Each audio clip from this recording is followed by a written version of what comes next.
Hello, my loves. How are you? I hope you are doing well. Welcome to Learning Tarot with Jess. I have been on this tarot reading journey for a while now, and I wanted to dive another layer deeper. And I figured if I wanted to do that, I'm sure that somebody else did.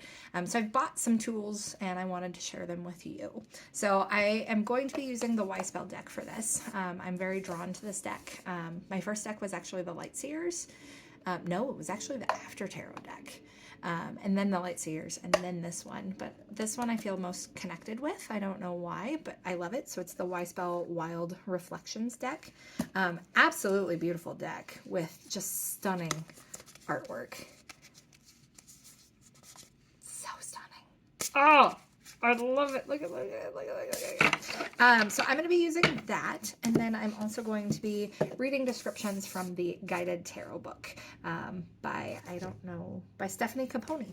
So that's where I'll be getting my resources for this journey.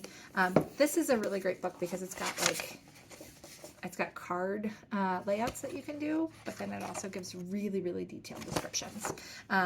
So with that, I have already shuffled 3 times so that I didn't take any time with that. What message? No. Just kidding. Let's go ahead and cut the deck. Spirit, what should be our first tarot card to learn today? Okay. I'm going to go with the... Oh, there was only one that flipped over. Okay. The... Oh, beautiful. High Priestess. So I can tell you right of all, she is very intuitive. She has a high knowing. She is very connected to her intuition. I say she, but we both have both feminine and masculine sides of us. I'm not gendering, just saying the feminine, right? So the High Priestess, like the moon, sees through the darkness, illuminating what is hidden, reminding us all that we need to know is already within us. The upright key meanings are intuition, self-knowledge. The reverse key meanings is disconnection from intuition, refusal to look within.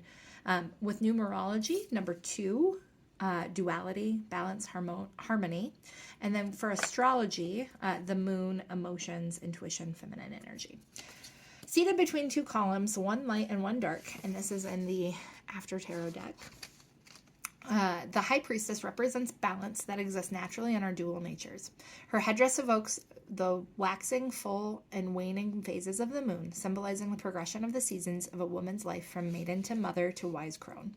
The religious icons she wears and holds include the cross and Torah, which reflect the popular beliefs of the time period which the deck was created, but are also symbolic of the High Priestess's devotion to her spiritual practice. Behind her hangs a tapestry covered with pomegranates, symbols of fertility and feminine energy, that obstruct her view of the water, representing emotions. The crescent moon at her feet symbolizes the connection to lunar power and intuition. Although the High Priestess has her back to the water, she does not need to see it from her eyes, for she is connected to her emotions from within. So there's the picture that I was referring to. In a general reading, connecting to the divine is an internal process. Your intuitive higher self can be channeled at any time by looking within. The High Priestess urges you to clear your mind and ask your heart for the answers that you seek. The answers are already within you. In a love relationship reading, you should listen to your intuition. Emotional intelligence will lead you to the answers you need about your romantic urges. What does your gut say about your relationship? Trust your feelings instead of overthinking and analyzing. In career or money, follow your intuitive urges when making financial and business decisions, even if you're tempted to investigate endlessly. Know that you have the answers rather than relying on other people's opinions. Make intuitive choices in business rather than over-intellectualizing or rationalizing. Personal or spiritual meaning, go within to connect to your divine guidance, since strengthening your intuition deepens your spiritual practice. Trust yourself and follow your intuition, even if where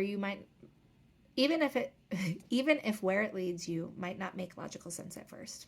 In the reversed meaning, so upside down, the reverse High Priestess often signifies a disconnection from your intuition. You may be looking for answers outside of yourself, relying too heavily on the guidance of others, or allowing yourself to be influenced. This is a reminder to tap back into the source for answers, even if that feels uncomfortable at first.